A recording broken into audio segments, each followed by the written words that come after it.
Olá a todos, estou gravando esse vídeo aqui porque o tempo para trabalhar com os professores do itinerário formativo está muito reduzido, né?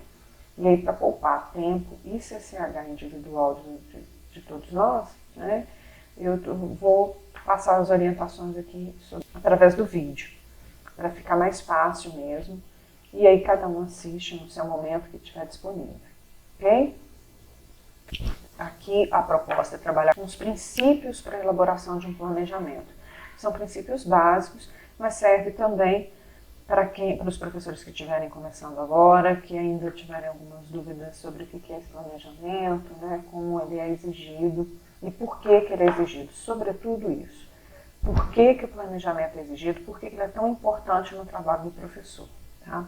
Nós vamos seguir aqui 3 tópicos, né, para que planejar, o que é esse planejamento e como fazê-lo, né? Como planejar.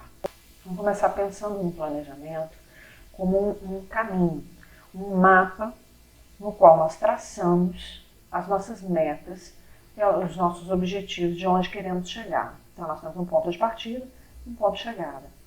O planejamento ele acontece antes da partida, isto é, ele é feito como uma atividade extraclasse que antecede a sala de aula. Okay?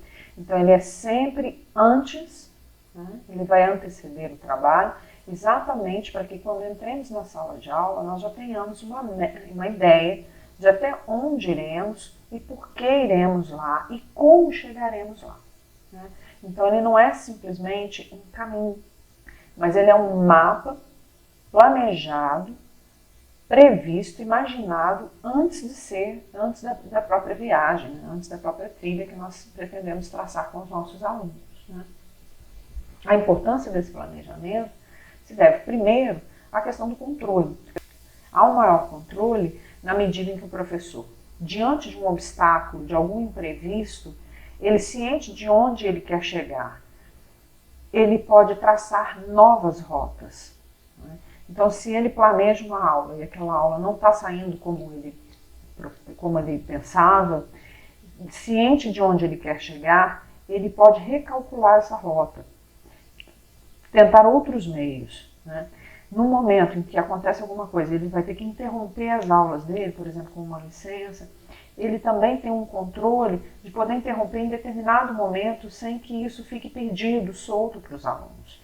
Então, o planejamento é uma ferramenta que mune o profissional, o professor, de um maior controle sobre o seu próprio trabalho. E isso permite esse controle sobre o processo, sobre seu próprio processo de produção, também vai permitir a ele, vai dar a ele uma maior organização. Porque com o planejamento, o trabalho vai ficar não apenas mais organizado, mas ele vai ganhar um sentido. A partir do momento que eu sei o que eu estou fazendo ou o que eu quero fazer, fica mais fácil definir para o outro o que eu estou fazendo e por que eu estou fazendo aquilo. Quando eu tenho clareza do que eu estou fazendo, é mais fácil não apenas controlar o processo, mas como também falar dele, expressá-lo de maneira mais clara para os outros. E isso é fundamental para nós no novo ensino médio, né? Porque nós precisamos trabalhar em cooperação, em colaboração. Nós precisamos da ajuda dos outros, né? Porque vamos precisar do apoio do coordenador, né? Do supervisor, dos colegas, um trabalho interdisciplinar em que todos nós vamos trabalhar juntos, né? Eu vou precisar desse controle, dessa organização e dessa clareza para eu poder expressar e pedir ajuda. Por fim, né, se eu tenho um controle, tenho um sentido claro do que eu estou fazendo, do que eu estou me propondo a fazer, a ponto de poder pedir ajuda, eu terei também mais autonomia no meu trabalho, na medida em que eu justifico por que estou trabalhando daquela forma. Por que estou selecionando aquelas metodologias para trabalhar e por que estou trabalhando com esses temas? É através do planejamento que eu, como professor, tomo para mim a responsabilidade, mas também a autoridade sobre o meu trabalho. Né? É o planejamento que vai munir o professor de autoridade, porque ele demonstra o que ele sabe, o que está fazendo, para onde está indo e por que está indo da forma como está indo. Então, proponho aqui que se pense isso, né? Que se faça uma ressignificação do planejamento, pensando não como um mecanismo burocrático, como um trabalho burocrático, mas como uma ferramenta de autonomia e controle do profissional. Okay? Essa, nesse caso, é a importância do planejamento. Compreendendo que o planejamento é uma ferramenta de controle e autonomia do professor, então agora passa-se a ser necessário entender o que é esse planejamento propriamente dito. Né? Aqui eu vou propor que a gente pense no planejamento um processo, né, prévio de planejamento e previsão do trabalho. E para isso, nós vamos ter que considerar os elementos que compõem o planejamento. Ele é uma atividade extremamente complexa que envolve muitos elementos. Que envolve a imaginação, cálculo, raciocínio com esses elementos. Então nós precisamos conhecê-los de maneira mais profunda e eu vou apresentar cada um deles. Tá? O primeiro elemento que nós precisamos conhecer e dominar para poder fazer o planejamento é a matriz curricular. Né? São critérios pré-estabelecidos que precisam ser seguidos. Essa matriz, nós não temos autonomia com relação a ela, nós precisamos seguir. Essa matriz é determinada pela classe dominante, que elabora a matriz curricular pensando, projetando aí que sociedade ela quer para o futuro.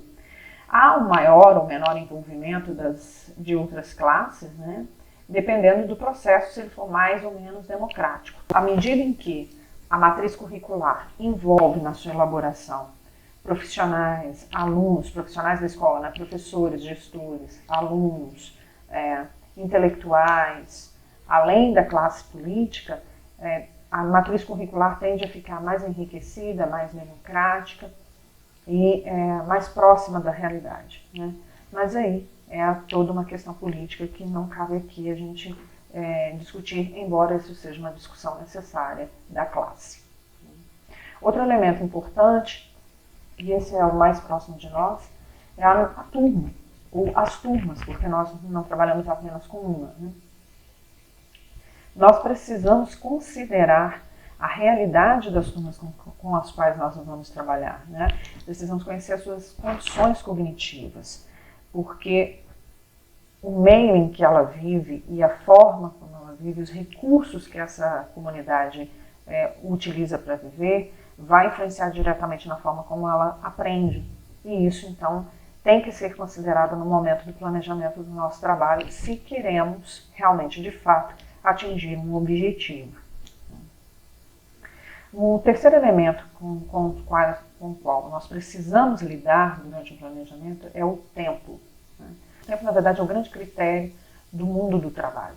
Né? Ele é a principal referência que dá valor no mundo do trabalho. O nosso trabalho é valorizado em relação ao tempo, a cobrança de produção é referente ao tempo de produção, né, em relação ao tempo, a valorização do trabalhador em relação ao tempo. Então, o tempo é a grande referência que rege o mundo do trabalho.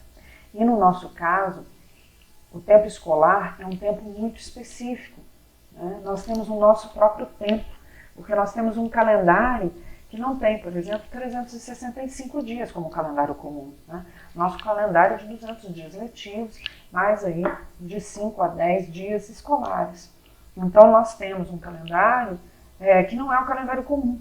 E, portanto, eu tenho que considerar esse calendário no momento em que eu estou fazendo o planejamento, porque a minha vida profissional, o meu trabalho, ele é regulamentado em termos de prazos, né, e com relação a este calendário específico. Então, preciso tê-lo em mente no momento do planejamento. Né. Um quarto elemento importante é a didática, né, os métodos, os recursos que nós vamos utilizar para aprender. Isso varia porque há uma série de cálculos que precisam ser feitos no momento da seleção desses recursos ou da disponibilidade deles, porque nem todos estão disponíveis, acessíveis a todos nós. Né? Então, nós precisamos pensar em quais são os que nós temos, o que podemos, né, o que temos e o que podemos usar como recurso para a aprendizagem. E aí, cabe também um cálculo a respeito disso que nós vamos comentar posteriormente. Por fim, nós temos aí a questão dos resultados, que nós precisamos considerar no planejamento como algo que nós pretendemos chegar, né? São as nossas metas. E aí, as formas de observação que nós usaremos para verificar, né, se nós alcançamos os nossos objetivos ou não. Do ponto de vista geral, portanto, o planejamento ele é um processo, ele é um ciclo, na verdade, que se fecha e se retroalimenta. Por quê? Em um momento anterior da sala de aula, eu planejo, né, o que será feito na sala, inclusive os resultados esperados. No final do processo, eu terei, então, esse planejamento, que era uma ferramenta para me guiar durante as aulas, ele agora se torna uma ferramenta para avaliar o meu processo. Porque se eu tinha um objetivo e eu não alcancei, se eu fiquei distante das minhas metas, eu vou poder voltar no meu planejamento e verificar em qual elemento foi responsável pelas dificuldades em atingir a meta. Então, será que foi o não reconhecimento da matriz? Né? Ou a pré-requisitos que a matriz não exigia e era necessário naquele período e por isso eu não consegui atingir a minha meta? Será que foi algum elemento da realidade dos meus alunos que por desconhecer afetou e de forma que eu não conseguisse atingir as metas? Né?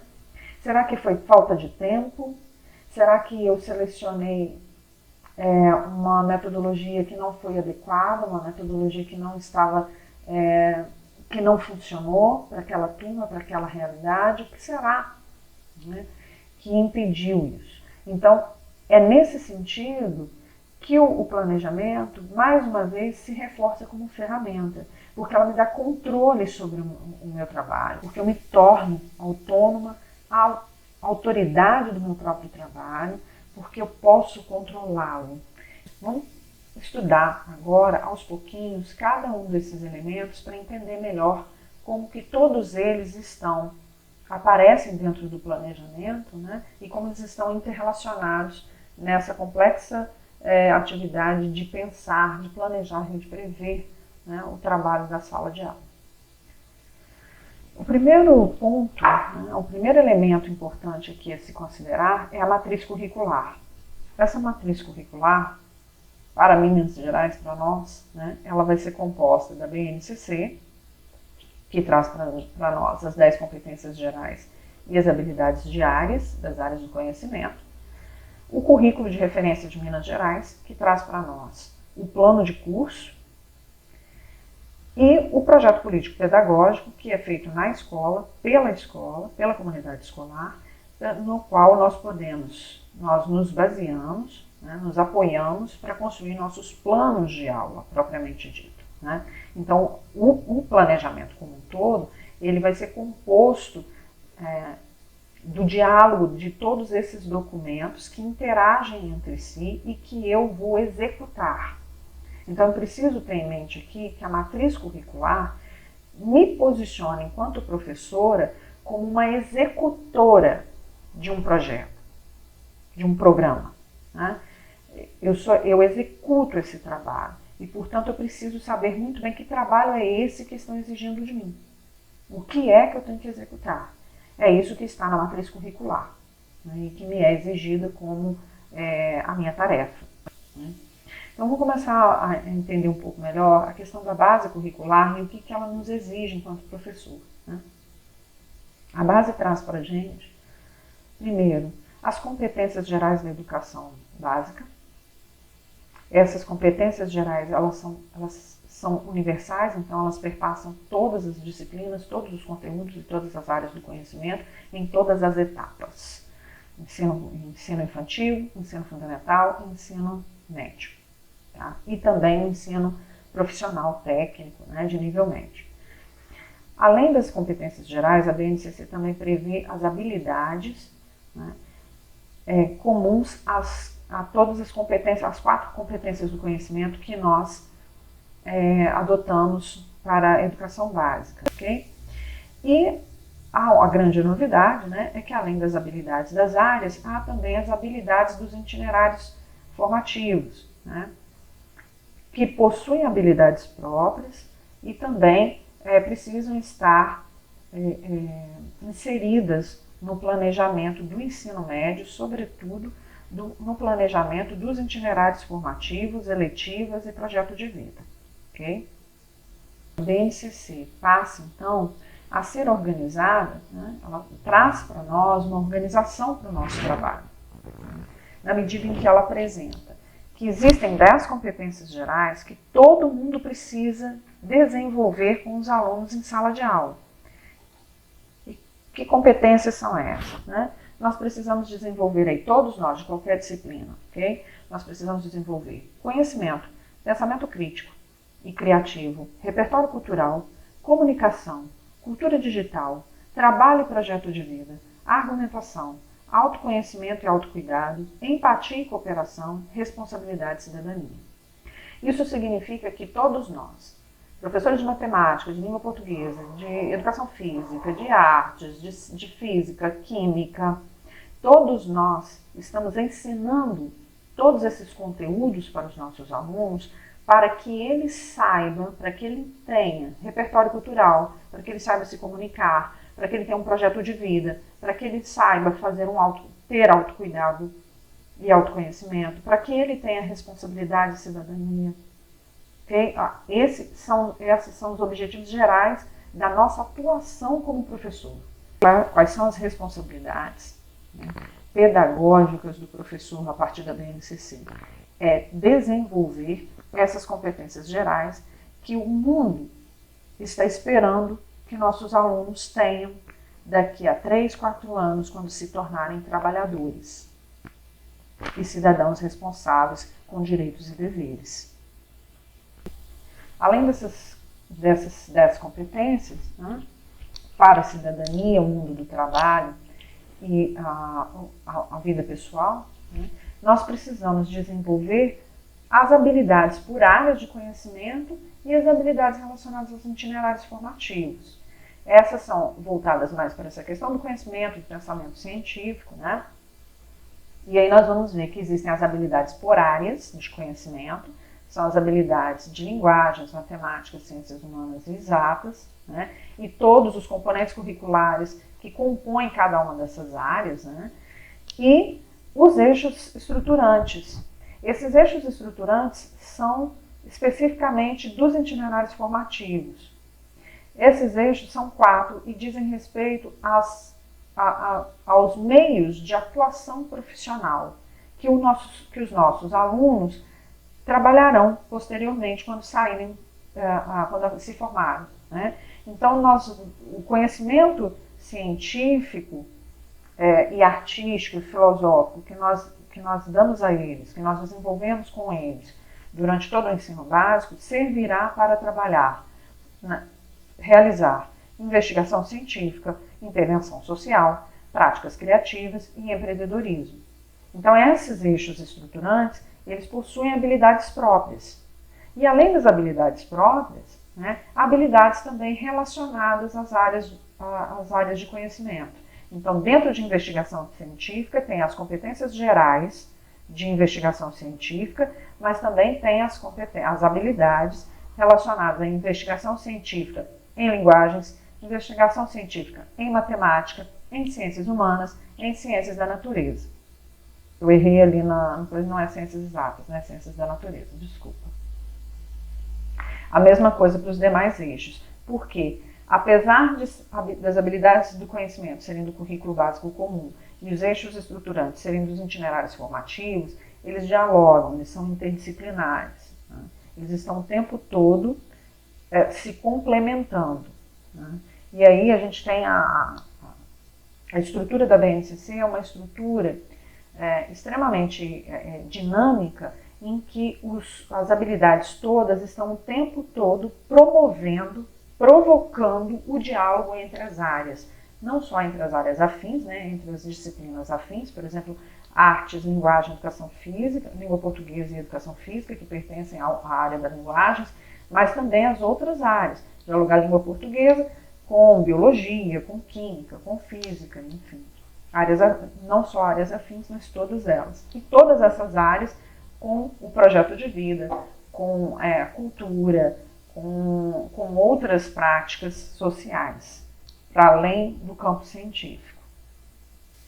Por isso é importante nós entendermos aqui as habilidades da BNCC, porque todas essas informações, né, toda essa estrutura curricular da BNCC, ela está formulada nesse código da habilidade, que vai aparecer de maneira explícita nos nossos planejamentos. Nós copiamos essas habilidades. Há um espaço no planejamento em que é preciso descrever as habilidades que nós vamos desenvolver com os nossos alunos em sala de aula. E essa descrição da habilidade, o que nós fazemos? Nós geralmente fazemos Ctrl+C, Ctrl+V. Toda habilidade, ela traz a descrição de algo que o nosso aluno, o nosso educando, precisa aprender a fazer. Ele precisa desenvolver essa técnica e realizar aquilo sozinho. Então, nós vamos pegar um aluno que não sabe fazer, alguns alunos que já sabem fazer, mas não conseguem realizar essa tarefa sozinhos, precisam de uma orientação, um acompanhamento, até aquele aluno que já consegue fazer isso de maneira autônoma. Nós vamos compreender que essa habilidade está consolidada quando esse aluno consegue realizar essa atividade de maneira autônoma. Se ele realiza, se ele faz isso de maneira autônoma, ele tem a habilidade para realizar aquela tarefa. Portanto, ela está consolidada. Então, essas habilidades que entram no nosso planejamento, elas são organizadas da seguinte forma, a partir de agora com a BNCC. Todas elas possuem esse código antes da descrição propriamente dita. Que código, né? O que significa esse código? Nessa fórmula, o primeiro parzinho de letras que nós temos aí serve para identificar a etapa a qual essa habilidade se refere. Se é EI, ensino infantil, EF, ensino fundamental, EM, ensino médio. Ok? Então aí a gente já bate o olho na habilidade, já sabe para qual etapa ela está sendo descrita, ela está sendo proposta. Depois, logo em seguida, nós nos deparamos com um número que corresponde ao ano de escolaridade. Então, se eu tenho 01, né, EF 01 significa que essa habilidade pertence ao primeiro ano do ensino fundamental. Se é 06, EF 06 significa que é ensino fundamental, sexto ano. EF 09 significa que é para o nono ano. 13 é o número que usamos para o ensino médio, porque nas habilidades do ensino médio elas não são específicas de um ano de escolaridade, do primeiro, segundo, terceiro ano do ensino médio. Elas são gerais e podem ser trabalhadas ao longo de todo o ciclo. Portanto, nós temos um número genérico, que é o 13, que serve para todos. Toda vez que a gente está falando de 13, nós estamos falando do ensino médio. O próximo elemento é um conjunto de letras que pode ter 2 ou 3 letras. Porque no ensino fundamental, cada componente curricular, cada disciplina, tem suas próprias habilidades. No ensino médio, não tem. As disciplinas não possuem habilidades específicas. Nós só temos as habilidades por área. Portanto, se tiver 2 letras, corresponde ao componente curricular, então LP, língua portuguesa, matemática, HI, história, GE, geografia e assim por diante. Significa que essa habilidade é a habilidade dessa disciplina. Provavelmente você vai encontrar isso no ensino fundamental. Quando tem 3 letras, ela é geralmente do ensino médio, porque no ensino médio, como não há habilidades específicas para cada componente curricular, nós temos as habilidades relacionadas às áreas do conhecimento. Então, as áreas do conhecimento são representadas com 3 letras. Então, 2 letras são componente curricular, 3 letras, área do conhecimento. E aí a gente tem LGG para linguagens e suas tecnologias, MAT para matemática e suas tecnologias, diferente de MA, que é a disciplina, o componente curricular matemática, CNT, Ciências da Natureza e Suas Tecnologias, e CHS, né, Ciências Humanas e Sociais Aplicadas. Okay? Apenas língua portuguesa do ensino médio possui habilidades específicas. Então, é o único componente curricular que vai aparecer nessa fórmula do EM13, vai ser LP, com língua portuguesa. Todas as demais disciplinas terão as suas habilidades descritas de maneira genérica para toda a área. Tá certo? Então, as disciplinas de uma mesma área compartilham das mesmas habilidades. Ok?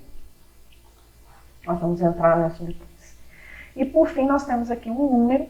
Esse número ele é apenas para diferenciar uma habilidade da outra. Ele não segue uma ordem cronológica. Tá certo? Não é uma ordem cronológica que precisa ser seguida. Ok? E aí, de novo, né, a informação no ensino médio, a mesma habilidade é comum para vários componentes. Então, exatamente por isso não há uma ordem cronológica. Né? Então, é uma numeração que segue apenas, que seguimos apenas para diferenciar uma da outra. Essas habilidades, por área e por componente curricular, dentro da BNCC, elas estão bem soltas, de maneira que é possível fazer vários arranjos. Então, a BNCC ela é uma base com blocos. Se a gente observar o símbolo da BNCC, né, que foi escolhido para a BNCC, são blocos uns sobrepostos aos outros, como se fossem blocos de encaixe. A BNCC é isso, elas são blocos soltos e a gente encaixa, faz ali, monta, né, o currículo que a gente quer, dentro dessa base mínima que ela nos fornece. No entanto, nós professores não vamos trabalhar com essa base solta, com esse monte de bloquinhos solto, porque não há para nós professores a possibilidade de trabalhar esses encaixes. Não somos nós que vamos lidar com essa montagem de blocos. Quem vai fazer isso é o sistema estadual de educação e seus respectivos intelectuais. E aí, em Minas, né, a BNCC foi organizada, né, nesse novo currículo de referência de Minas Gerais. É ele que vai adaptar, que vai pegar a BNCC, que são esses blocos soltos, e vai dar uma ordem para ele. Tá? Essa ordem que o currículo deu, né, nos é passado já em formato de tarefa a ser executada em sala de aula, no formato de planos de curso. Okay? Então, o que é um plano de curso? É a BNCC organizada, pronta para o professor executar. Okay? Então, aqui a gente vai ver um modelo, um exemplo, né, de um plano de curso imposto pela Secretaria de Educação de Minas, né, ele é anual. Então, ele corresponde ao que nós antigamente fazíamos como planejamento anual. Ele está aqui pronto. O planejamento anual é esse, é o plano de curso. Né? Antes, nós tínhamos liberdade para construir o nosso plano anual. Nós, lá dentro do CBC, né, nós escolhíamos as habilidades, nós escolhíamos os tópicos, né, os eixos, éramos nós que montávamos, a partir do que nós diagnosticávamos da nossa realidade, nós montávamos o nosso planejamento anual. Agora não, agora ele vem pronto. O ponto positivo é que é menos um trabalho para ser feito. O ponto negativo é que isso implica uma perda de controle e autonomia sobre o nosso trabalho. Esse controle, né, e essa autonomia agora pertence à secretaria. E nós apenas executamos as ordens da secretaria, né, expressas na forma de um planejamento anual. Certo? Então, é isso que é o plano de curso. Né? Então, ele é anual, ele traz para nós aqui uma divisão já, não apenas em áreas, mas também em componente curricular. Então, existem as áreas do conhecimento, mas o plano de curso já é feito né? Já acabei de falar lá, as habilidades do ensino médio, por exemplo, elas são por área. Então, as disciplinas não possuem habilidades específicas, né? Mas de maneira que eu posso montar da maneira como eu quiser, como um Lego, né? O que a Secretaria de Educação fez foi separar qual é a habilidade que vai servir para inglês, qual é a habilidade que vai servir para a língua portuguesa, qual é a habilidade que vai servir para a educação física. Então, eles já fizeram esse trabalho de separação e montagem das habilidades que estavam soltas e dispersas lá, né? Eles já elaboraram, eles já montaram esse quebra-cabeça, né? E montaram, não apenas montaram, separaram as habilidades por área, mas também colocaram, periodicizaram essas habilidades em termos de bimestre. Então, separaram quais que tem que trabalhar em qual bimestre, certo? Portanto, o plano de curso, né, é a BNCC já organizada e fechada, planos de curso anuais. Nesses planos também, né, divididos por competência, por ano de escolaridade, por componente curricular e por bimestre, né, ele é composto por competências específicas retiradas lá da BNCC, tá, que pertencem à área. Tanto é que, olha lá na descrição da habilidade, esse aqui é um planejamento de inglês, mas olha lá na habilidade, né? Olha o código da habilidade. Está lá, ensino médio, 13, porque é genérico, serve para qualquer ano, né? Essa habilidade não pertence ao primeiro ano, mas pode ser trabalhada no primeiro ano, porque ela é 13. Né? LGG, que é o código que identifica a área de conhecimento, linguagens e tecnologias. Portanto, essa habilidade ela está aí no planejamento de inglês, mas também está no planejamento de português, de língua portuguesa.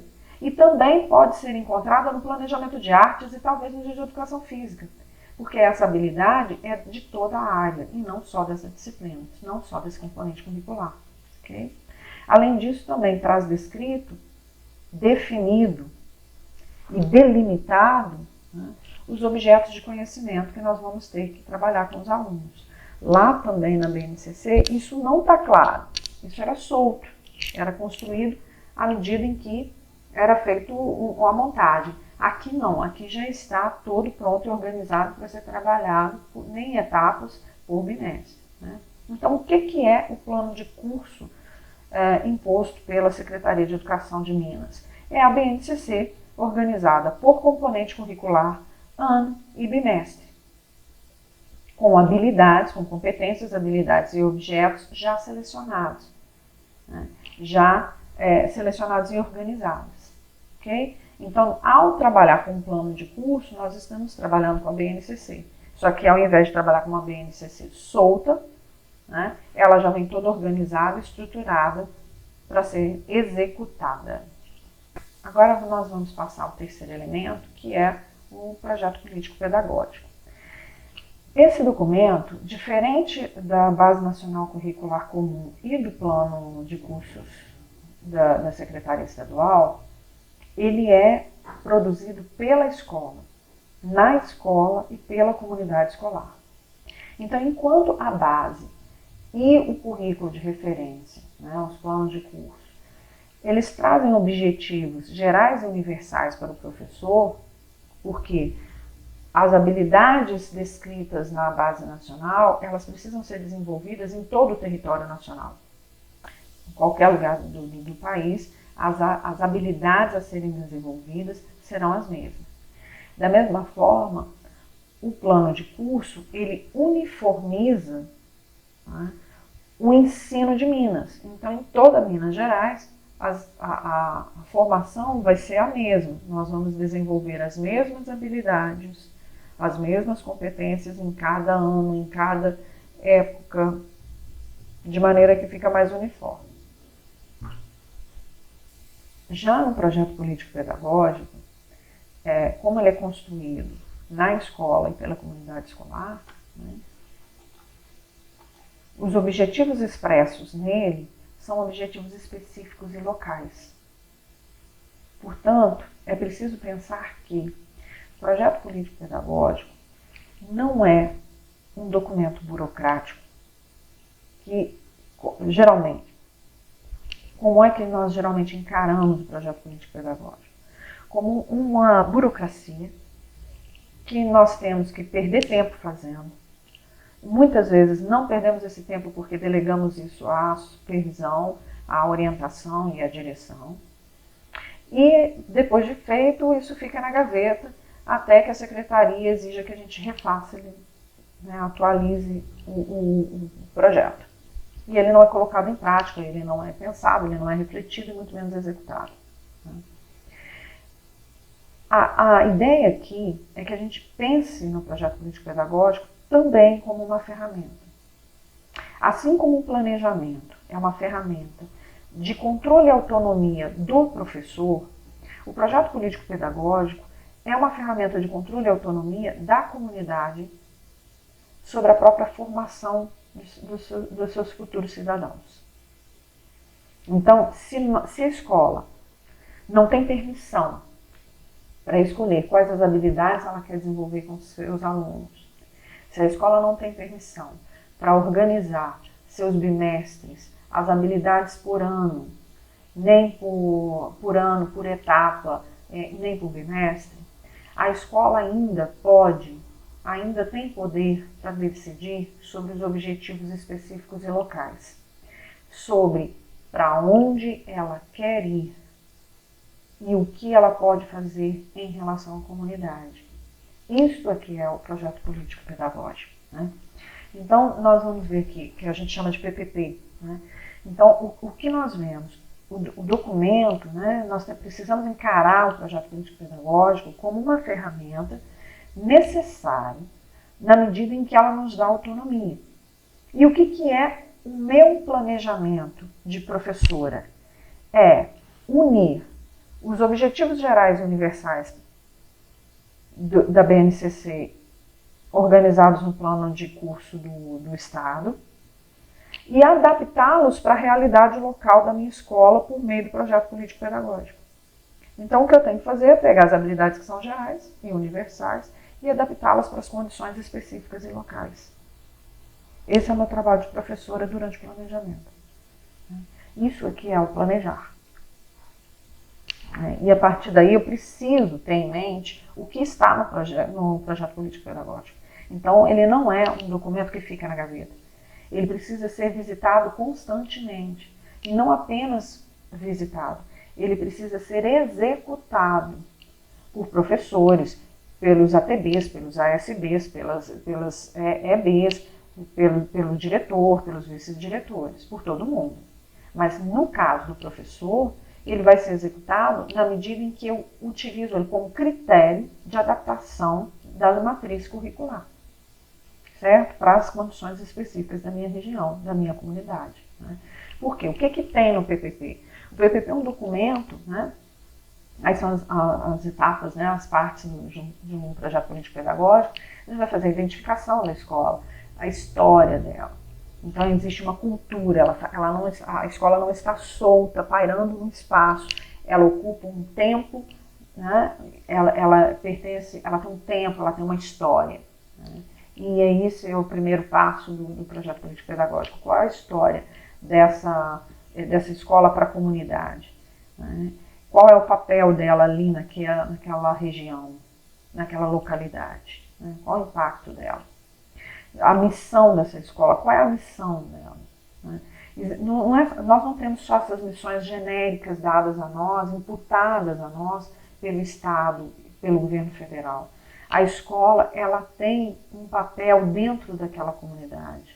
Né? Muitas vezes a escola é o centro cultural, é o centro que irradia a cultura, porque ela é usada para organizar, ela é usada pela comunidade para fazer reuniões comunitárias, ela é usada às vezes como lugar de festas da comunidade. Quando as pessoas precisam se reunir, é lá. Quando as pessoas precisam de uma referência, é lá. Então a escola não tem só as competências, as funções, né, geralmente determinadas pelo Estado. Também tem essas funções determinadas pela própria comunidade. E como que nós vamos saber isso? No projeto político-pedagógico, no levantamento que nós fazemos ao construí-lo. Né? Então, é muito sério o documento e as informações que são trazidas nele. Vamos pensar aí num professor que está vindo de outra cidade, né, foi remanejado ou passou num concurso e foi para essa cidade, ele não conhece nada da cidade. Como é que ele vai adaptar a matriz curricular para a realidade dos alunos? Ele vai usar o projeto político-pedagógico como referência. Mas para isso, esse projeto político-pedagógico tem que ter sido feito de verdade. E ele tem que estar na mão do professor, e não dentro da gaveta do diretor, né? Ou da supervisão, sei lá, né? Não no armário da supervisão. Né? Além disso, né, tem uma questão, a construção do contexto dessa escola. Né? Em que contexto ela está? Aí são dados estatísticos de IBGE mesmo, quantas pessoas de zona rural, quantos alunos de zona rural, quantos alunos de zona urbana,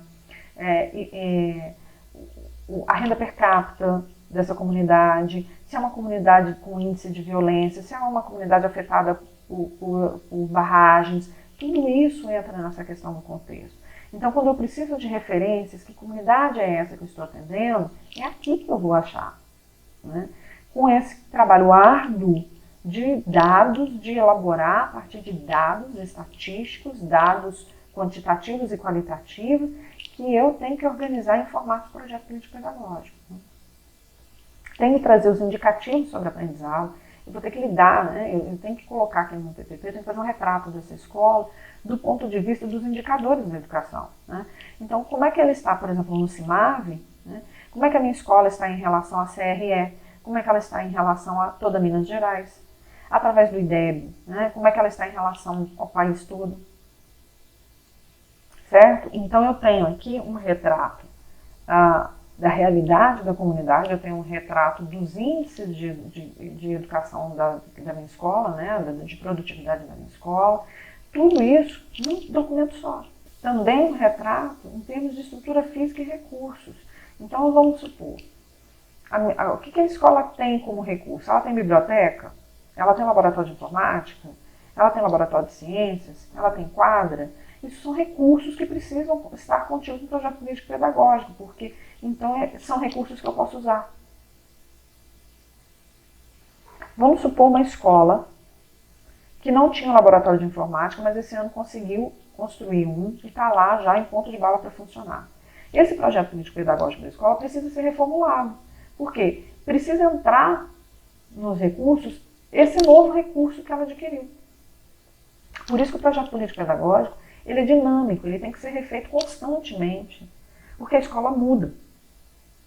E o projeto político-pedagógico tem que mudar junto com a escola, junto com a comunidade. Né? E a partir daí, né, com todos esses dados estatísticos, qualitativos, coletados em forma de relato, de história, de dados, nós vamos criar as nossas diretrizes pedagógicas. Né? O que nós queremos para a nossa comunidade? Como nós queremos atuar na comunidade? Que tipo de escola nós queremos? Nós queremos ser uma escola que tem reconhecida pela sua intervenção social, pelo seu papel na comunidade, de interventora na comunidade, trazendo questões culturais, trazendo formação, trabalhando junto com a comunidade? Ou eu quero ser uma escola com alto índice de aprovação no Enem? Ou eu quero a minha escola está com um IDEB baixo e a meta agora é aumentar esse IDEB. É isso que vai passar pelas diretrizes. Então nós vamos ser uma escola, né,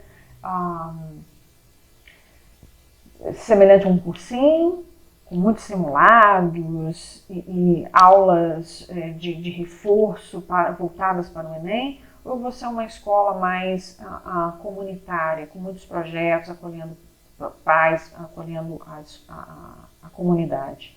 É isso que está nas diretrizes, porque isso vai permitir a gente pensar os nossos recursos, os nossos índices, a nossa missão, a partir disso que nós estamos desejando. E quem deseja isso somos nós, a comunidade escolar. Né? E diante disso, desse desejo, a gente transforma isso, né, em um objetivo, em uma meta, alcançada por um plano de ação. Então, o projeto político-pedagógico, ele é um documento para ser executado também.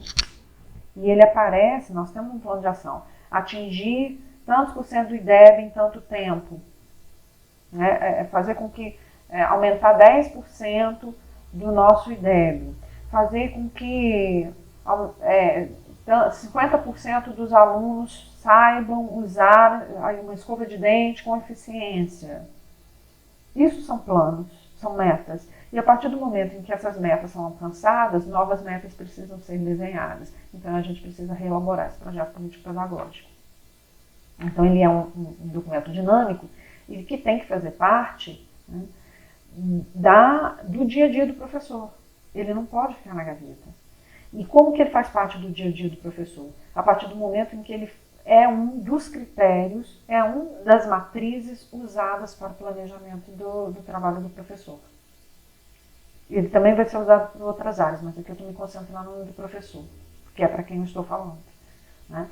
Então, nós temos, né, resumindo a questão da matriz, nós temos a BNCC, né, são 3 documentos orientadores do trabalho do professor, desenham o nosso trabalho, né?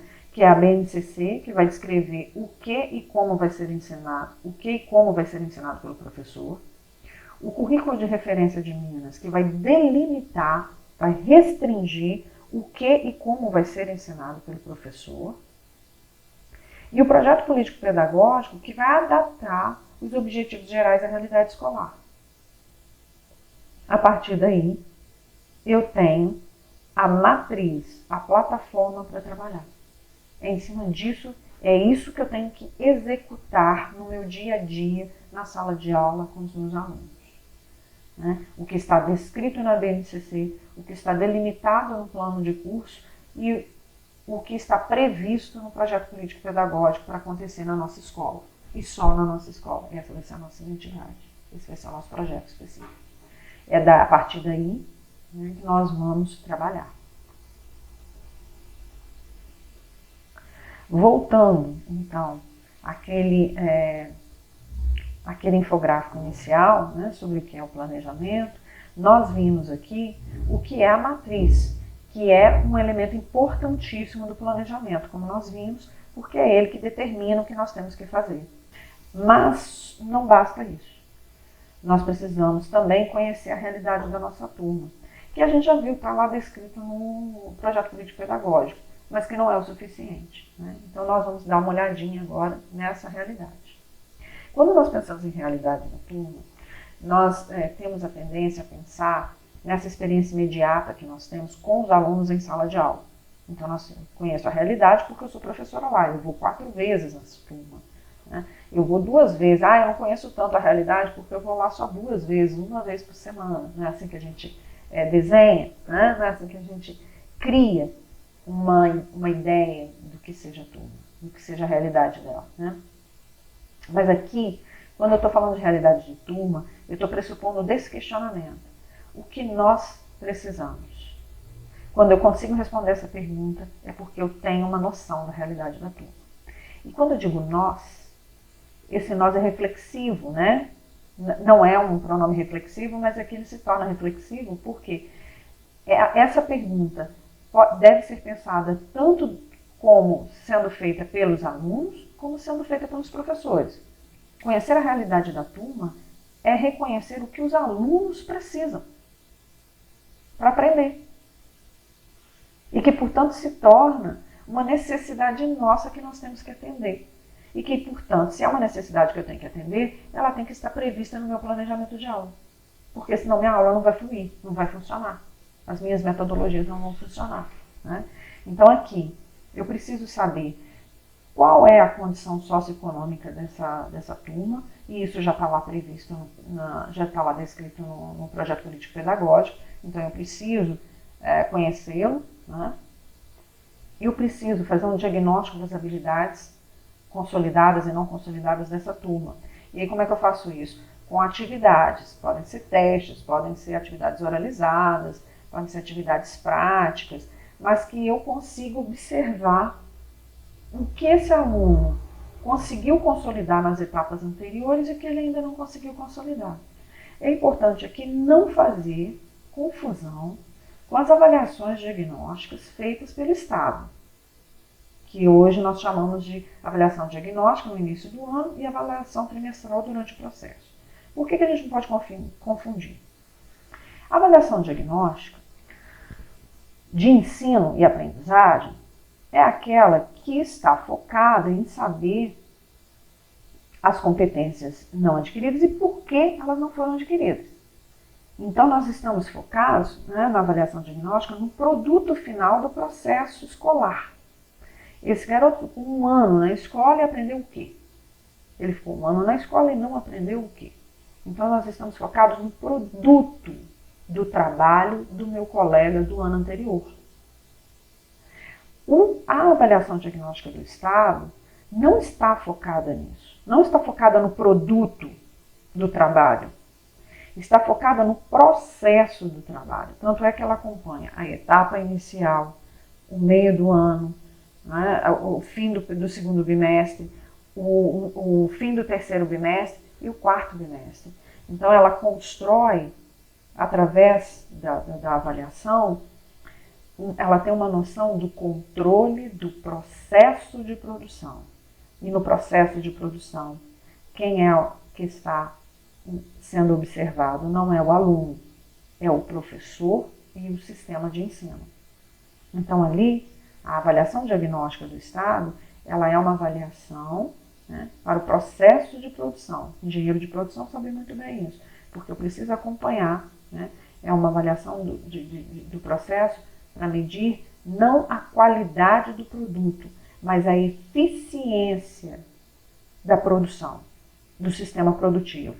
Então, esse sistema produtivo é composto de profissionais e maquinário, né? E o processo propriamente dito. Então, ali quem está sendo avaliado é professor e o próprio sistema. Quando eu digo sistema, superintendência, as normas, a gestão, a supervisão, e tudo isso junto. E o trabalho do professor, obviamente. Então, não confundir a avaliação do processo e a avaliação de qualidade do final. A avaliação de qualidade, ela é feita observando o produto final do processo, né? Esse aluno formado, esse aluno que está saindo do 7º ano. Que aluno é esse? O que ele sabe, o que ele não sabe e por que ele não sabe. Okay? Então, essa avaliação diagnóstica de habilidades que fazemos somos nós. Ok? Outro ponto que a gente precisa observar, né, sobre a realidade da turma é se existem portadores de necessidade especial. Né? Alunos com necessidades especiais ou portadores de necessidades especiais, né? Muitas vezes nós entramos na turma, há muitos relatos a respeito disso, né? E depois de semanas é que a gente vai saber que o aluno é surdo, ou que o aluno não sabe ler, não é que o aluno tem algum grau de deficiência visual, porque nós não recebemos no começo do ano, né, uma ficha com esses alunos. Quem são eles? O que eles têm ou o que eles deixaram de ter? Se eles têm transtornos de conduta, transtornos psicológicos, se eles têm algum tipo de necessidade, nós não sabemos. Nós entramos numa turma e vamos descobrindo ali no contato com eles imediato. Mas nós precisamos saber disso, porque esses alunos, eles são os que gritam mais evidentemente. Nós precisamos. Nós precisamos de professor de apoio, nós precisamos de uma rampa de acesso, nós precisamos de um tradutor de Libras, nós precisamos de uma série de coisas, nós precisamos de uma prova com letra maior, nós precisamos de uma adaptação, né? E isso está intimamente ligado ao trabalho e, portanto, precisa estar no planejamento, sobretudo quando há um professor de apoio em que a gente tem que dialogar para construir o PDI dele, desse aluno, não é? Então, ele passa pelo nosso trabalho e precisa constar lá no planejamento, né? Por fim, nós precisamos saber, e esse aqui não há outra maneira de diagnosticar, a não ser dentro da sala de aula, o nível de convivência entre os alunos, né? Se eles dominam essas competências socioemocionais, porque as turmas variam muito de uma turma para outra, né? Tem turmas que são muito agressivas, tem turmas que são muito passivas, e isso implica diretamente na aprendizagem e no produto final né, que é aquele que nós vamos entregar no final do ano. São alunos com mais experiência, só que com mais experiência em quê? Né? Então, nós precisamos determinar isso, e isso é feito com uma observação de dia a dia. Agora, é claro que existem situações em que é mais fácil observar. Por exemplo, a questão da convivência, a gente vai ficar mais visível para o professor durante um trabalho em grupo, durante um trabalho prático, em que eles vai ser exigido deles trabalhar com os colegas, né? Chegar a acordos, cumprir regras, e aí nós vamos poder observar se todos têm, quem não tem, quais são as habilidades que precisam ser desenvolvidas, né? Então nós vamos fazer um planejamento. Esse planejamento, para conhecer a realidade, nós precisamos, né, ter acesso aos dados do PPP, nós precisamos criar nossos próprios dados para as avaliações diagnósticas, nós precisamos reconhecer as necessidades especiais e precisamos verificar se há ou não as competências socioemocionais e o que fazer para desenvolvê-las, né? Tudo isso se torna uma variável dentro do planejamento e que eu preciso contabilizar, né? Eu preciso conhecer, eu preciso expressá-la de maneira clara e objetiva dentro do meu planejamento, porque senão eu não vou ter uma ideia. Às vezes eu conheço muito bem a matriz, mas eu não conheço a realidade da turma, então o que eu planejei não funciona porque aquela turma, aquela metodologia não serviu para ela, né? Um outro elemento importante, uma outra variável importante dentro desse processo de planejamento é o tempo, tá? E aí, como eu já havia dito, nós temos um tempo próprio, o nosso tempo escolar, né, registrado em formato de calendário escolar. O calendário escolar, como também já comentei, né, ele não é igual ao calendário comum. Ele não tem o mesmo número de dias, ele não existem recessos que existem no calendário escolar, que não existe no calendário comum. Existem atividades previstas no calendário escolar, que são específicas daquela escola, não tem outra. Então, há uma necessidade, né, para fazer o planejamento, eu ter em mãos esse calendário. Por quê? Porque eu preciso cumprir prazos. O mundo do trabalho é regido por prazos. Vivemos numa sociedade, né, que organiza todo o seu trabalho em uma agenda com prazos para serem cumpridos. E o grau de eficiência também está relacionado a esses prazos, mas não apenas isso, né? Dentro de uma equipe em que cada um ficou responsável por uma função e essas funções são interconectadas e interdependentes, à medida que um elemento do grupo não cumpre o prazo, ele compromete a produtividade do outro.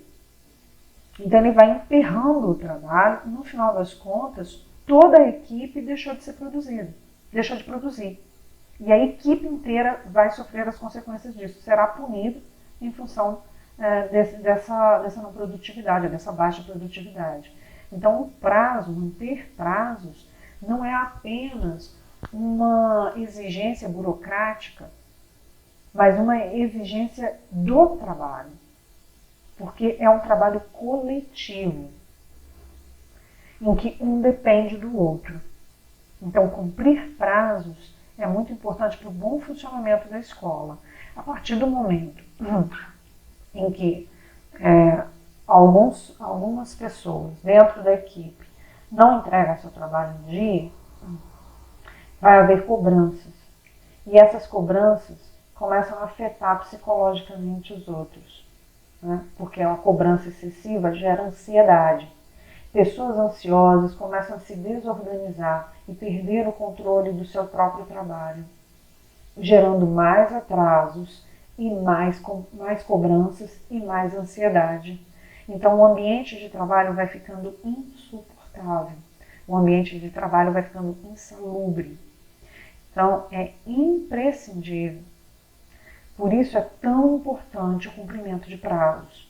É para manter um ambiente de trabalho saudável, para manter relações de trabalho saudáveis, okay? E a produtividade em dia, né? Mas, sobretudo, a saúde mental das pessoas, a saúde mental da equipe. né? A cobrança excessiva gera ansiedade e vai minando a saúde mental das pessoas. Elas vão ficando cansadas, estressadas e ansiosas, né?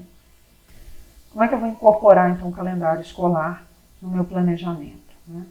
Eu vou observar não apenas os prazos, né? Fim de bimestre, a recuperação, semanas de recuperação, semanas de prova bimestral, projetos, quando eles têm, mas principalmente começo e fim de bimestre, começo e fim de semestre, né? E a partir daí, vou contabilizar as aulas previstas, para saber de fato quantas aulas eu tenho disponíveis para trabalhar, né?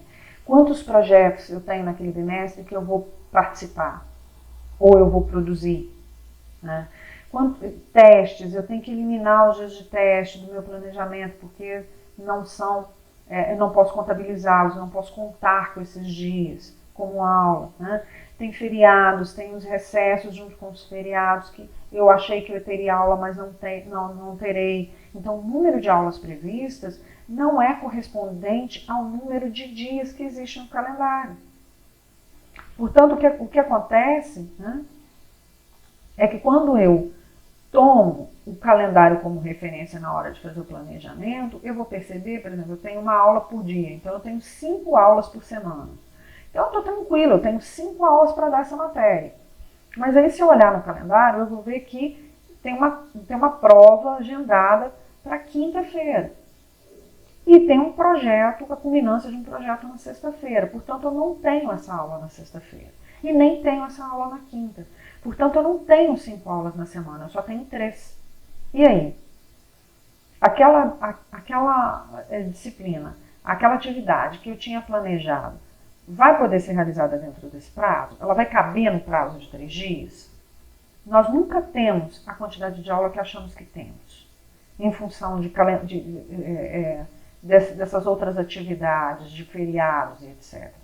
Então é preciso ter realmente um controle, é preciso conhecer realmente o calendário e perceber quanto tempo de fato nós temos para trabalhar. Porque isso não estamos considerando aqui, não tem como, né? Os imprevistos.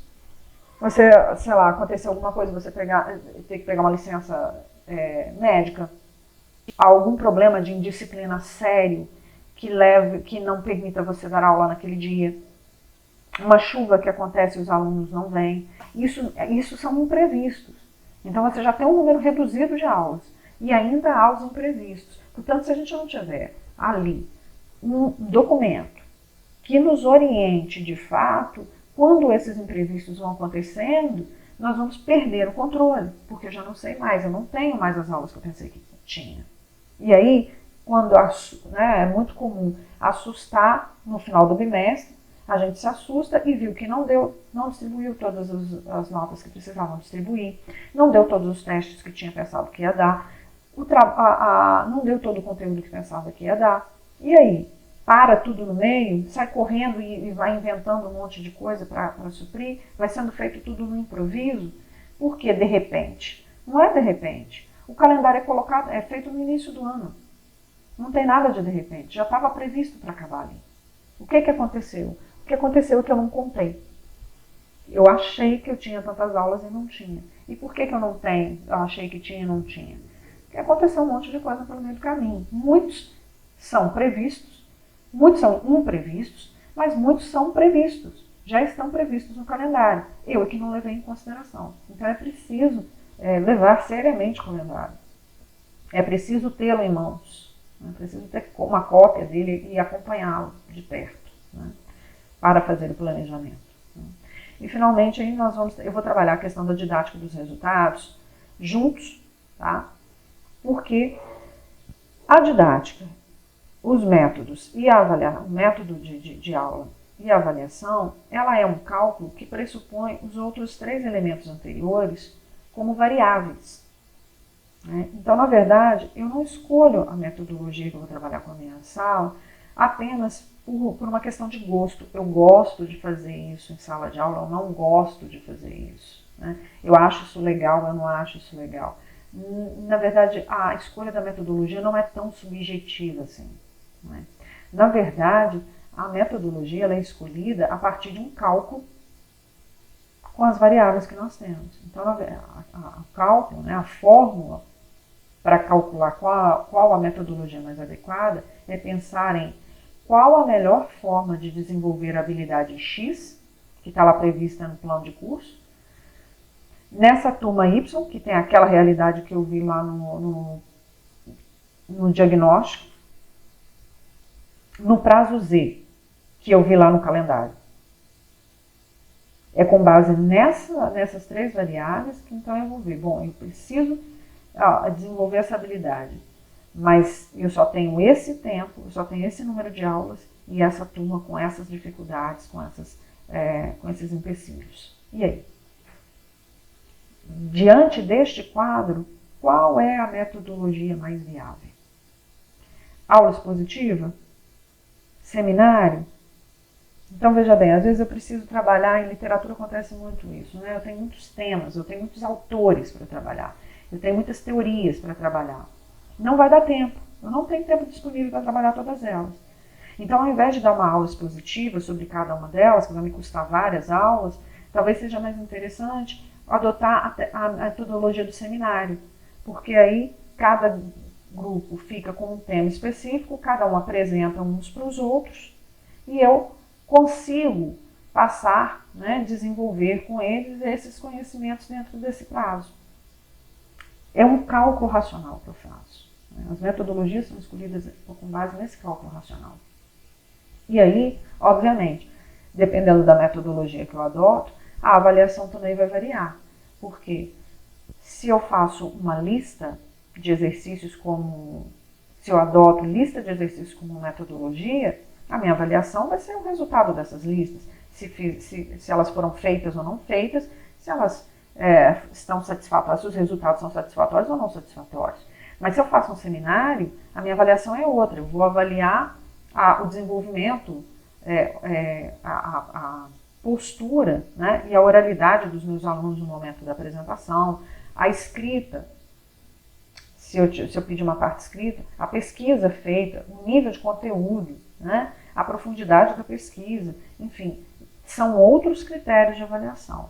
Então, a metodologia e a avaliação andam juntas, porque uma é consequência da outra. Né? E a avaliação depende da metodologia, e a metodologia depende desse cálculo, né, que leva em consideração, então, a habilidade, a turma, a habilidade da escrita, a realidade da turma e o prazo previsto no calendário escolar. Ok? Isso é o planejamento. Né? Então, o planejamento é, a princípio, né, uma atividade de previsão calculada que eu faço para manter o controle sobre o meu próprio trabalho e ter uma autonomia maior no momento no momento de decidir, de tomar decisões a respeito da produtividade e dos problemas que acontecem no dia a dia da escola. Isso resume aí o que é o planejamento, né? Essa previsão calculada com base nessas variáveis que eu apresentei agora. No entanto, nós ainda não vimos como planejar. Né? Essa atividade de pensar, de calcular e de raciocinar, como ela é feita.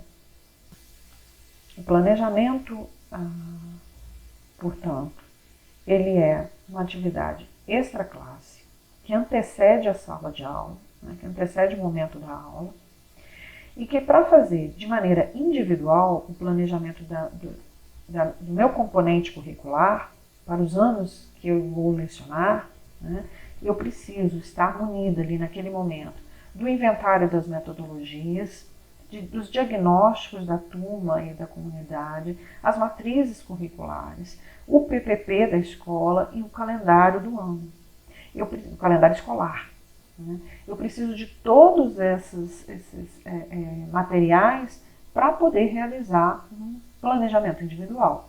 E aí, é claro, eu vou apenas levantar uma questão, mas não vou fazer nenhuma reflexão a respeito disso, mas é preciso refletir, né? É preciso problematizar, a questão de que um planejamento individual muitas vezes é exigido para ser feito num momento extra classe que nós cumprimos dentro da escola, em uma sala de professores, no qual dividimos uma única mesa para 15 professores, né?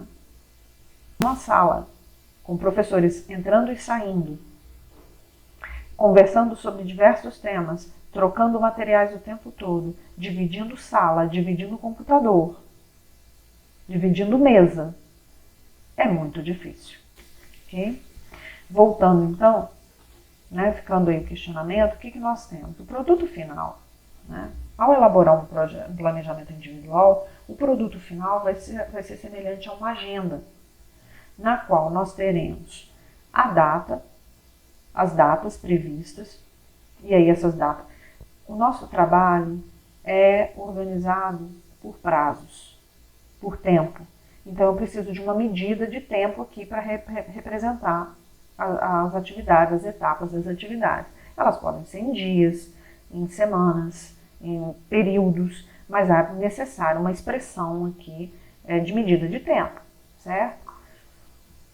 Para cada data, para cada etapa, né, seja ela aula, dia, semana, os objetos de conhecimento que nós vamos manipular, que nós vamos levar para a sala de aula para esses alunos manipularem em aula, né?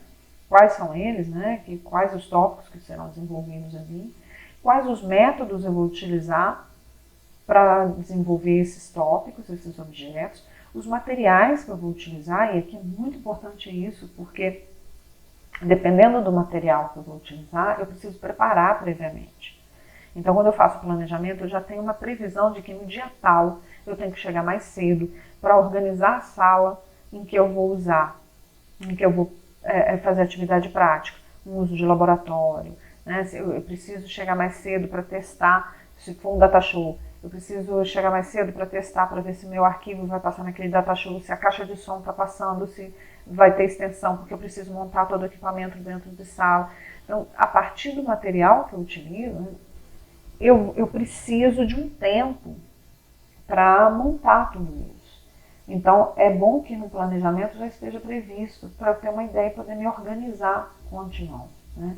Porque, às vezes, a escola tem tudo, mas chegando em cima da hora, é muito difícil para quem está lá na escola poder organizar tudo isso. Porque junto com você precisando abrir a sala do laboratório, tem uma mãe de aluno querendo conversar, tem um aluno que correu e se machucou durante o recreio, tem uma aluna passando mal com dor de cabeça, tem um professor que tirou um aluno de dentro de sala por indisciplina, e tem você querendo data show, não sei o que, querendo data show, querendo notebook, etc. Então é muita coisa para os funcionários que estão lá. Então, pelo menos de antemão, você não corre risco de perder a aula. Você não corre o risco de perder o seu planejamento, toda a produção que você tinha feito. Você não perde seu tempo, você não perde seus recursos. É preciso também, né, e aqui é quase que uma regra geral do Estado, que um planejamento, né, contemple as habilidades específicas. Qual é a habilidade? Aí a gente está falando daquelas habilidades lá da BNCC, que você vai copiar e colar aqui. Né? Para esse objeto de conhecimento, para esse método, quais as habilidades serão desenvolvidas e, consequentemente, qual é o método de avaliação, como é que você vai observar se essa habilidade foi desenvolvida ou não e em que nível o desenvolvimento dela está. Se o aluno apenas começou a manipular, né, começou a atividade, já sabe, não sabe fazer autonomamente, sabe fazer autonomamente aquela tarefa, aquela atividade que você desenvolveu com ele. Okay? Isso para o trabalho, para o planejamento individual. Né? Esse documento aí, o produto final, o documento que vai ser apresentado para o coordenador do supervisor, é esse daí. Né? Agora, além do planejamento individual, principalmente agora com o novo ensino médio, nós também temos o planejamento coletivo. E esse planejamento coletivo, ele é extremamente complicado porque ele é interdisciplinar e que exige uma mudança de perspectiva para ser realizado, para ser bem executado. Então nós temos aí Para o planejamento individual, que é aquilo que a gente estava falando anteriormente, né, a gente geralmente foca na organização do nosso conteúdo. Né? Porque eu estou trabalhando sozinha, pensando nas habilidades da minha disciplina, com os objetos de conhecimento com os quais eu já tenho certa intimidade, conheço já decorado, etc. Conheço as habilidades decoradas, etc. Né, de tanto trabalhar com elas. Então, o que eu observo? Né? Quando eu estou fazendo esse planejamento individual, eu estou muito focado, né, na divisão temática, por tempo, espaço, conceitos. Então, eu estou pensando lá, esse aqui é do primeiro bimestre, esse aqui é do segundo, tópico, esse aqui tem que vir primeiro, eu tenho que explicar primeiro esse conceito para depois fazer essa atividade, para depois ela trazer esse conceito que é mais complexo. Então, eu estou trabalhando numa ordem histórica, né, cronológica, o que vem primeiro, o que vem segundo, o que vem terceiro. Eu também penso, eu foco na minha disciplina. Né, e às vezes eu até vejo um diálogo com as demais, mas eu vejo, né, quando a gente está trabalhando com planejamento individual, as disciplinas são vistas como componentes individualizados, né, e autônomos, cada um no seu quadrado. Né? Algumas estão mais próximas da minha disciplina e outras estão mais distantes. Mas é sempre pensando em proximidade ou distanciamento, né? Mas eu mantendo o foco na minha. Né? E as outras apenas estão todas ali orbitando em torno da minha disciplina. Por quê? Porque é um trabalho individual. Né? Então está concentrado no meu eu aqui e no meu trabalho. Né? Então eu faço um planejamento focado na minha disciplina, nas minhas habilidades, na minha ordem, no meu plano de curso, etc. É assim que a gente trabalha. Isso é o planejamento individual. Para o planejamento coletivo, a coisa funciona um pouco diferente. Né? Por quê? Eu vou ter que mudar o foco da organização do conteúdo para a posição do aluno. Né? Por quê? No planejamento coletivo, não dá mais para pensar em organização, porque são várias disciplinas diferentes, cada uma com uma ordem cronológica diferente. Então, o tema, né, o conceito, às vezes a gente está trabalhando o mesmo tema, por exemplo, cor. Cor, a física trabalha e a química também. Mas é na mesma ordem? É no mesmo momento?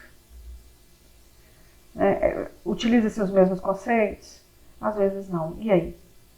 Então não dá mais para trabalhar com ordem cronológica. E eu vou ter que usar uma ordem agora mais espacial. Então como é que a gente vai fazer? Não é mais o que o primeiro ano vê, o que o segundo ano vê. Não é mais o que vem no primeiro bimestre, o que vem no segundo bimestre. Mas é um tema e eu posiciono esse aluno nesse tema.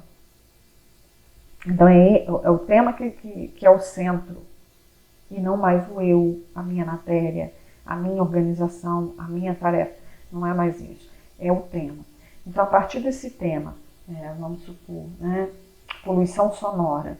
A partir do tema poluição sonora, o que isso tem a ver com química? O que isso tem a ver com física? E o que isso tem a ver com biologia?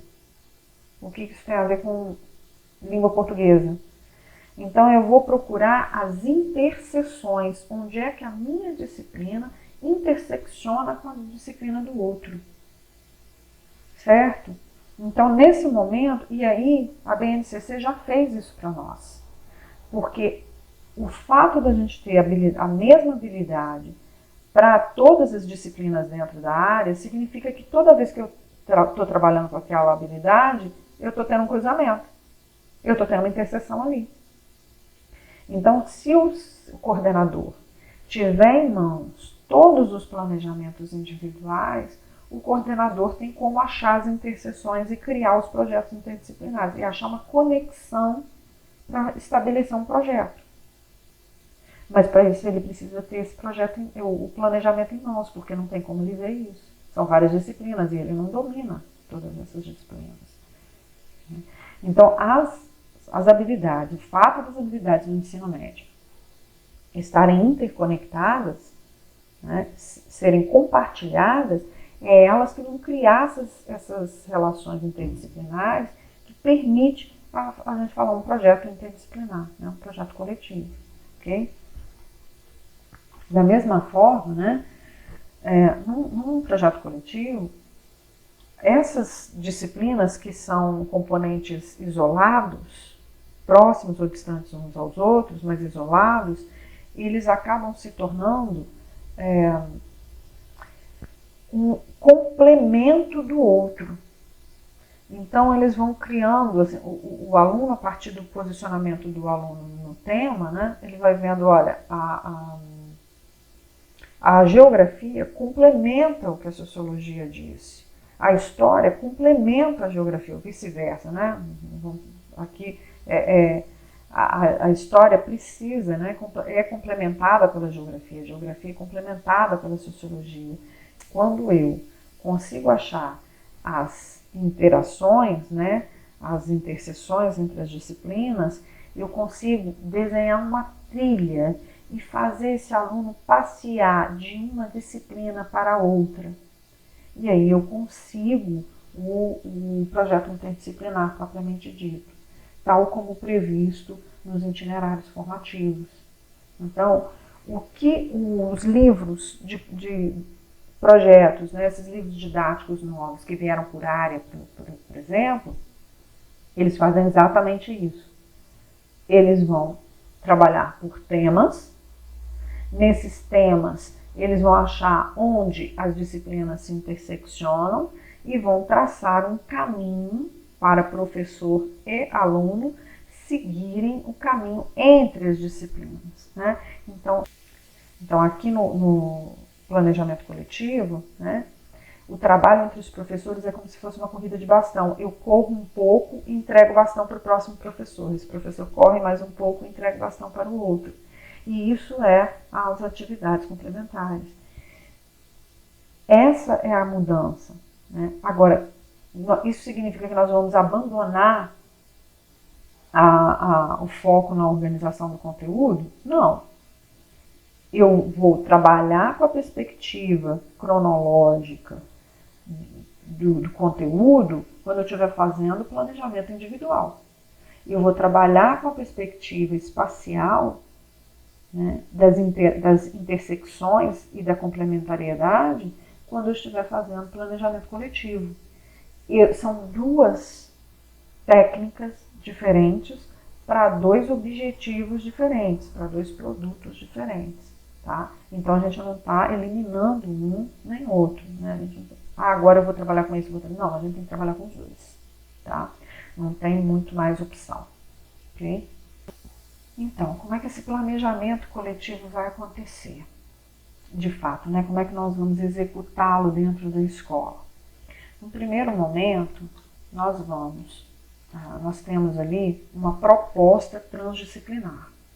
Essa proposta transdisciplinar, ela é trazida para a gente nos temas de dias comemorativos, né? Como Setembro Amarelo, Agosto das Juventudes, o Dia da Árvore, o Dia do Folclore. São temas transdisciplinares, né?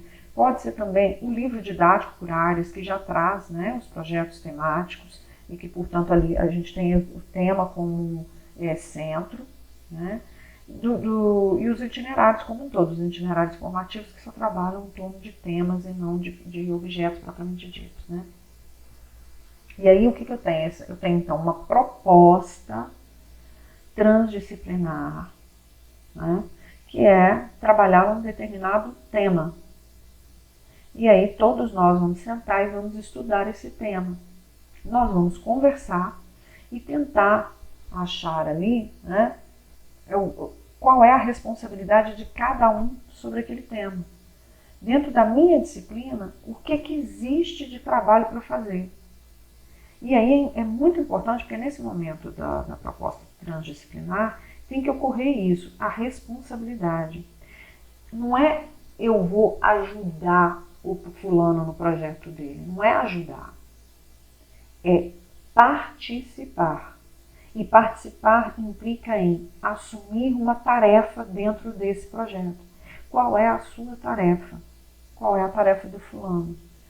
É isso que é fazer um planejamento coletivo, é assumir tarefas, é assumir a corresponsabilidade somos todos responsáveis pelo projeto. Cada um tem uma tarefa diferente. Então não era ajudar, é participar e se responsabilizar pelo planejamento e pela execução do trabalho, né? Pela execução do projeto. Né? No momento seguinte, a partir do momento então que a gente se corresponsabiliza e assume uma tarefa dentro desse projeto, né? A gente então pode transformar a proposta transdisciplinar em um projeto interdisciplinar, no qual cada professor vai assumir então uma atividade relativa ao seu componente curricular. Certo? Então, o projeto é único, mas cada professor vai assumir uma tarefa específica. Então, é aquela questão da corrida do bastão, né? Nós vamos trabalhar lixo.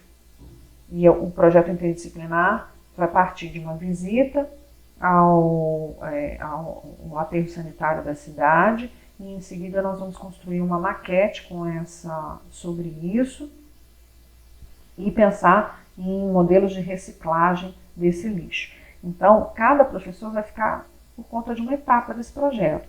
Eu me responsabilizei pela visita. O professor de geografia ficou responsável pela maquete, o professor de biologia pela reciclagem. Então, cada um se responsabilizou por uma etapa, mas nós vamos trabalhar juntos. Eu vou fazer a visita, vou passar o bastão para o professor de geografia, que vai fazer a maquete, o professor de geografia vai passar o bastão para o professor de biologia, que vai fazer o trabalho de reciclagem. Né? Então, há aqui uma colaboração entre os pares, entre os professores, para que o projeto saia. Agora pensa, se isso não estiver muito bem organizado, o que vai acontecer? Eu tenho uma visita, mas eu não faço dentro do planejamento, eu não cumpro os prazos, eu torno o trabalho do professor de geografia, que vem logo em seguida, impossível. Então ele também vai atrasar o trabalho, o outro também vai atrasar e assim infinitamente. Então, planejamentos coletivos só vão funcionar se realmente forem planejados e forem respeitados os prazos. Né? Então, a partir daí, eu tenho esse projeto interdisciplinar, em que eu sei como cada um vai colaborar, porque cada um assumiu uma responsabilidade dentro dele, né? Então aí está na hora da relação do projeto interdisciplinar, que é coletivo, com o planejamento individual, que é o momento em que eu vou incluir no meu planejamento individual aquela etapa que ficou sob a minha responsabilidade. Então, se eu assumir que eu vou levar os meninos numa visita ao aterro sanitário, a visita ao aterro sanitário tem que estar no meu planejamento individual. Mas a construção da maquete não, porque ela não é tarefa minha. Quem vai incluir no seu planejamento individual a tarefa da maquete é o professor de geografia. Então, no planejamento dele tem a construção de uma maquete, no meu tem uma visita. O trabalho está acontecendo, mas ele está todo fragmentado nos planejamentos individuais de cada um. Mas como é que a gente tem consciência do que está acontecendo? Como é que a escola inteira sabe? Como é que eu vou explicar para o meu diretor, para o meu supervisor, para a superintendência, que nós vamos fazer uma visita e que isso está relacionado à maquete? É pelo projeto interdisciplinar. Controle, autonomia, colaboração e sentido e organização. A escola sabe e pode pedir apoio e pode pedir parceria, porque existe um projeto interdisciplinar executado por cada um dos seus pares. Mas existe um projeto planejado, existe esse planejamento que me permite explicar aos outros e convencê-los a trabalhar, a colaborar e a ajudar a gente na medida de parcerias, né? Entender que é um trabalho, que não é só uma visita, que a gente não está querendo só passar tempo, etc. Como muitas vezes falam com a gente. Então, planejamento coletivo, que é fundamental aqui na área do novo ensino médio, ele precisa passar por essas etapas. E aí o coordenador, né, ele tem a função exatamente de ajudar nessa coordenação. Mas como que ele vai coordenar se não há um planejamento com habilidades em que eu possa ver as interseções acontecendo, para poder chamar e construir juntos todo esse trabalho. Né? Então, novamente, né, para finalizar, o planejamento individual e coletivo é o que nos garante autonomia e controle sobre o nosso trabalho. Ele não é uma tarefa burocrática, ele é uma ferramenta política que defende o trabalho do professor e que mantém a autonomia, que nos mantém como seres pensantes e intelectuais e não meros reprodutores de tarefas pré-estabelecidas por um sistema que a gente tem apenas que executar como se fôssemos máquinas. Somos seres humanos, somos sujeitos políticos e precisamos usar as ferramentas que estão aqui a nosso favor e que podem nos proteger dessa objetificação, dessa objetalização que o Estado e que o mercado insiste em nos submeter. Tá certo? Por hoje ficamos por aqui. Desculpa a falação toda, mas é muita coisa, é muito profundo. Obrigada e até uma próxima vez.